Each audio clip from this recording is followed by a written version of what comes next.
bir hoji og'abizga, otabizga, hoji bibi onabizga shuncha manqabat azim bas. Rasululloh sallallohu alayhi va sallam farq qilmadilarki, ey shayxul hadis, seni martabang hojidan baland sen qilma demadilar. Ey ustod va murabbiy, ey olimiddin, ey mufti va shayxul hadis, har kim ham bo'lsin, hatto onasi bilan otasiga ham aytadiki, o'g'ling hajdan kelgan pillasiga salom ber. Ikkinchisi musofiha qilib quchoqqinangga olgin, peshonaginasidan o'fgin va an yastaghfira lah. Va unga aytginki, bor janobi hoji og'am, meni haqqimga nima qiling? Duo qiling.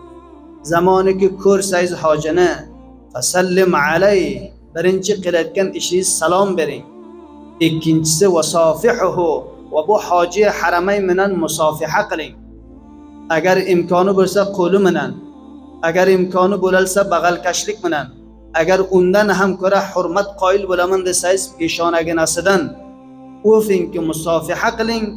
Va murhu, uchinchi qilayotgan ishingiz undan talab qilingki an yastaghfiralak, to'yinki sizda haqqingizga istig'for qilsin, gunohingizni maof va mag'firat bo'lishligiga duo qilsin sizda haqqingizga.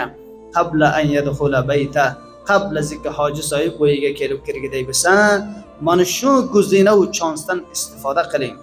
Fa innahu maghfurullah, yaqinan bunga mag'firat qilingan, buni gunohlari maof qilinganda, buni ko'zlari Baytulloh Ka'ba sharifda bor nima qilganda qaraganda bu ko'zlari bilan, bu qo'llari bilan rukni yamonini chandin bor bu istilom qilganda, va bu lablari bilan Hajarul Aswadga qiyomatga bir shohid buzurg bo'ladi bir insonga, bir hojiga lablari bilan o'fganda Hajarul Aswadda.